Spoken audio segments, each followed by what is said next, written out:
नमस्कार। कक्षा 10 पंचम पाठः काकेलिः। काकेली का मतलब होता है पहेलियाँ। पहेलियाँ से तो आप समझते ही होंगे कि पहेलियाँ क्या होती है। पजल्स जिसको हम इंग्लिश में कहते हैं। तो हम हमारा अध्ययन शुरू करते हैं अब। पहेलिका को ना जानती, पहेलिका को कौन नहीं जानता। क वा जन्म नाकष्यति, मनोविनोद करणी पहेलिका। मनोरंजन करने वाली पहेली किसको आकर्षित नहीं करती है। ऐसा खलु मनोरंजन कस्य प्राचीन विद्या वर्तते। मनोरंजन की पुरानी विद्या है। पहेलिका पहेलिका उक्ति वैचित्र्यं वाक्यलीह इत्यादयः पर्यायवाची शब्दाः सन्ति। पहेली के कुछ पर्यायवाची शब्द दिए हुए हैं। पहेलिका उक्ति वैचित्र्य वाक्यली आदि नामों से इसको पुकारा जाता है। प्रायशः विश्वस्य सर्वासु भाषासु पहेलिका प्रचलति। प्रायः संसार के सभी भाषाओं में पहेली प्रचलित है। आंग्ल भाषाया पहेलिका कृते पजल्स रिडल इत्यादि शब्द प्रयोगः सन्ति। आंग्ल यानी अंग्रेजी भाषा में पहेली के लिए पजल रिडल आदि शब्द का प्रयोग किया जाता है। पहेलिका प्रश्नः भवति। पहेली में प्रश्न होते हैं। यस्य उत्तरम श्रोता अन्वेषणीयम भवति, जिसका उत्तर सुनने वाले को ढूंढना पड़ता है। पहेलिका द्विविधा भवति। पहेली कितने प्रकार की होती है? 2 प्रकार की होती है। स्वपदोत्तर पहेली, अस्वपदोत्तर पहेली चेति। पहेलिका 2 प्रकार की होती है। पहली स्वपदोत्तर पहेली और दूसरा अस्वपदोत्तर पहेली। स्वपदोत्तर पहेली पृष्ठस्य प्रश्नस्य उत्तरं पहेलिकायाः पदेषु एव क्वचित् निहितं भवति। स्वपदोत्तर में पहेली का उत्तर उसके अंदर ही छिपा होता है। अस्वपदोत्तर पहेली का उत्तर बहिरे न तु पदेषु निविष्टम। और जो अस्वपदोत्तर पहेली है उसमें उत्तर बाहर से होता है, ना कि पहेली के अंदर पदों में सम्मिलित होते हैं। स्वपदोत्तर में उत्तर तो पहेली के अंदर ही छिपा होता है, यानी उत्तर उसके किसी न किसी वाक्य में दिया हुआ होता है। और अस्वपदोत्तर में हमें उसका आंसर बाहर से ढूंढना पड़ता है, यानी सोच विचार के उसका उत्तर देना पड़ता है। पहेलिकासु या चमत्कृतिः दृश्यते सा कदाचित्। पहेली ना केवल मनोरंजन करने वाली होती है अपितु कसरत की साध्य होती है। नहीं, पहेलिकासु या चमत्कृति दृश्यते सा कदाचित्। पहेली के पदों में सम्मिलित चमत्कार देखा जा सकता है। श्लेष यमक अलंकार माध्यमेन कदाचित् च संधि समासादि माध्येन उत्पादते। श्लेष यमक अलंकार के माध्यम से कभी कभी संधि और समास के माध्यम से भी इसमें चमत्कार उत्पन्न हो सकता है। पहेलिका न केवल मनो विनोदकारिका अपितु बौद्धिक व्यायाम साधिका सन्ति। पहेलिका न केवल मनोरंजन करने वाली होती है अपितु यह कसरत की साध्यता होती है। इयं शाब्दिक क्रीडा अपि बौद्धिक क्रीडा चापि विद्यते। बुद्धि का व्यायाम इसमें होता है। बौद्धिक क्रीड़ा इसमें निहित यानी बुद्धि की कसरत होती है। संस्कृत कवयः पहेलिका परंपराः संवर्धितवन्तः। संस्कृत के कवियों ने पहेलिका परंपरागत से बढ़ावा किया है। अस्मिन् पाठे काश्चन प्रसिद्धा पहेलिका विधिदेभ्यम्। इस पाठ में संस्कृत की पहेलिका विभिन्न ग्रंथों से ली गई है। समाकृष्य प्रश्यते अगामन्यतः पाठ्याम आश्वधाताम। आइए पढ़ें और आनंद लें। वाकेली यानी पहेली। कस्तूरी जायते कस्मात् को हन्ति करीणाम कुलम किम कुर्यात् कातरो युद्धे मृगात् सिंह पलायते। कस्तूरी का मतलब होता है बच्चों सुगंधित द्रव्य वस्तु। जायते यानी आप क्या जानते हैं, कस्मात् यानी किससे या कहाँ। को हन्ति करीणा कुलम, करीणा कुलम का मतलब होता है हाथी के वंश। कवि कहता है कि कस्तूरी क्या होती है, यह किससे निकलती है। को हन्ति करीणा यानी कवि कहते हैं कि हाथियों के वंश को कौन मारता है। किम कुर्यात् कातरो युद्धे। कात्रह मतलब होता है भयभीत, कायर, डरपोक। डरपोक युद्ध से, कायर युद्ध में क्या करते हैं। कवि ने हमें पहली पूछी है कि कस्तूरी किससे पैदा होती है। कस्तूरी क्या होती है बच्चों, मृग की नाभि से निकलती है तो उसे कस्तूरी कहते हैं। तो कवि हमें पहले पूछता है कस्तूरी जायते कस्मात्, कस्तूरी किससे पैदा होती है। को हन्ति करीणाम कुलम, हाथियों के वंश को कौन मारता है। किम कुर्यात् कातरा युद्धे, युद्ध से कौन भाग जाता है। तो इनके उत्तर हैं मृगात् सिंह पलायते। मृगात् यानी हिरण। कस्तूरी किससे उत्पन्न होती है, हिरण से। हाथी के वंश को कौन मारता है, सिंह। और कायर व्यक्ति युद्ध में क्या करते हैं, पलायन यानी भाग जाते हैं। ये इनके यहाँ पर उत्तर दिए हुए हैं। भोजनार्थे च किं पेयं जायन्ते कस्य वे श्रुतः कथं विष्णुपद प्रोक्तं तर्क कृष्य दुर्लभम। कवि कहते हैं कि भोजनार्थे यानी खाने के बाद क्या पीना चाहिए। जयन्ते कस्य वे श्रुते, जयन्ते किसका पुत्र था, श्रुतः किसके पुत्र थे, श्रुतः यानी पुत्र। कथं विष्णु पद प्रोक्तः, विष्णु का पद किस प्रकार प्राप्त होता है। तर्कम शक्रस्य दुर्लभम, तर्कम यानी छाछ, मट्ठा। शक्रस्य यानी इंद्र, दुर्लभम यानी दुष्प्राम्यम यानी कि बहुत कठिन से प्राप्त होते हैं। तो कवि कहते हैं कि भोजन के बाद क्या पीना चाहिए। तो इसका उत्तर है ठंडी छाछ। जयंत किसका पुत्र था, इंद्र का। और कथम विष्णु पद प्रोक्तम, विष्णु का पद कैसे प्राप्त होता है, दुर्लभम बहुत मुश्किल से प्राप्त होता है। रवेह कवेह किम समरस्य सारम कृषेभ्यम किम किमंदी भंगाम। सदा भयम चाप्यः भयचल केशाम भागीरथीरथ समाश्रितानाम। कवि कहते हैं कि रवि यानी सूर्य, कवि और युद्ध का सार क्या है। कृषि का भय क्या होता है। भृंगा भोरे क्या खाते हैं।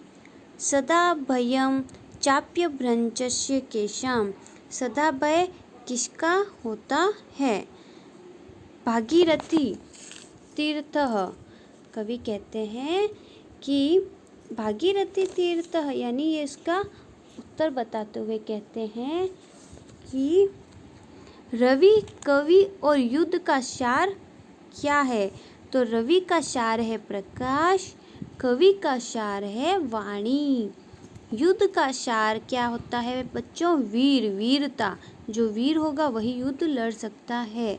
कृषि का भय क्या होता है? कृषक को क्या भय होता है कि अतिवृष्टि या अनावृष्टि या प्रकृति का प्रकोप हुआ तो हमारी फसल नष्ट हो जाएगी। और भौरे क्या खाते हैं? शहद खाते हैं। सदा भय उनका होता है जो सदैव दूसरों पर आश्रित होते हैं, जो गंगा किनारे आश्रित होते हैं। चौथा देखते हैं। समन्ति निष्काशान्तः राजा को अभूत गुणोत्तमः विद्रीह काशदावन्दाः अत्रैव वक्तुं न बुध्यते। कवि कहते हैं सीमंती निश्यः यानी स्त्री, स्त्री जो होती है औरतों में कौन शांत रहता है। राजा को अभुत गुणतम, राजाओं में गुणी कौन है? विधनिता का सदावंदा, विद्वानों में सदा विधनीय कौन है? अत्रे लोकतम न बुध्यते, जाना नहीं जा सकता है, हमें यह जाना नहीं जा सकता है। कवि हमें पहले पूछ रहा है कि औरतों में कौन शांत है, तो इसका उत्तर इसी में ही है। तो ये क्या हो गया? स्वपदों पहली हो गई कि सी, पीछे क्या है? शांता में ता, तो इसका उत्तर इसी में है कि औरतों में शांत कौन है? सीता। राजा को अद गुणोत्तम, तो इसमें इसका उत्तर इसी में है राम। आगे रा, पीछे म यानी राम। और कवि पूछता है कि विद्वानों में कौन सदैव वंदनीय है? विद्या। ये क्या आप जान सकते हैं? तो हमने इस पहली का उत्तर बूझ लिया।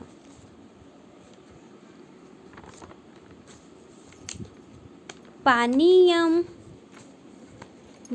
मातृमिच्छामि त्वतः कमललोचने यदि दास्यामि नेच्छामि न दास्यसि पिबामहम्।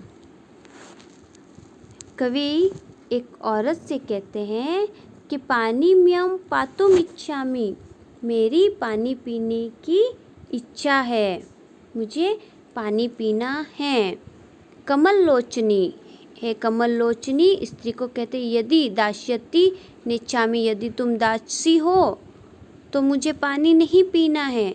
न दास्यसि पिबामहम्, अगर तुम दासी नहीं हो तो मैं तुमसे पानी अवश्य ही पीऊँगा। कवि एक औरत से कहते हैं कि हे कमल लोचनी, मुझे पानी पीना है, मैं प्यासा हूँ। अगर तुम दासी हो तो मुझे पानी पिलाना, अगर तुम दासी हो तो मुझे पानी मत पिलाना। अगर तुम दासी नहीं हो तो मैं पानी अवश्य ही तुम्हारे हाथों से पीऊँगा। छठा देखते हैं। कम संजधान कृष्णः कासितवाहिनी गंगाः के द्वार पोषणतः कम बलवंतम न धायते शीतम। कवि इसमें कहता है कि कृष्ण ने क संजधान कृष्ण ने किसको मारा? का शीतवाहिनी गंगा, शीतल नदी गंगा कौन सी है? के दार पोषणहर्ता, पत्नियों के पोषणहर्ता कौन है? कम बलवंत न बाधते शीतम, किस शालिक को शीत बताया गया है? तो कवि कहता है कि कृष्ण ने कंस को मारा। शीतल नदी गंगा है, कौन है? काशी। शीतल नदी गंगा कौन सी है? काशी। पत्नियों के पोषण में कौन है? केदार। तो इनके उत्तर इसी में दिए हुए हैं। कंस, काशी और केदार। सातवां देखते हैं। केशं पतितं दृष्ट्वा द्रोणाः हर्षमुपागतः रुदिन् को वा सर्वे हा हा केशव केशव। केशव केशव इसमें बताते हैं कि द्रोणा का मतलब द्रोणाचार्य यानी शवभक्षक यानी काकः। हर्ष मुपागतः यानी हंस। रोदन करना। कवि कहते हैं कि जल को शव में गिरा देखकर सभी कौवे प्रसन्न हो गए कि आज तो उनको भोजन प्राप्त हो गया है। केशव यानी कौवे प्रसन्न हो गए। काकः द्रोणा।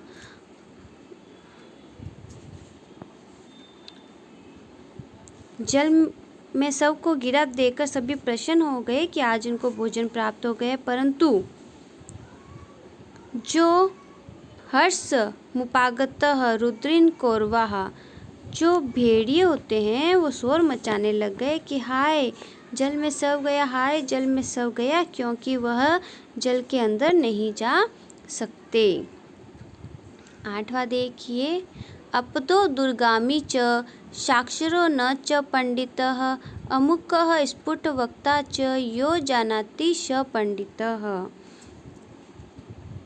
ऐसा कौन है जो बिना पैरों के भी दूर तक चला जा सकता है। अपदो तो जिसके पैर नहीं हो, दुर्गामी च जो दूर तक जा सकता है, साक्षरो न च पंडितः साक्षर है पर वह पंडित नहीं है, अमुखः जिसके मुख नहीं है परंतु वह स्पष्ट बोलने वाला है, यो जानाति च पंडितः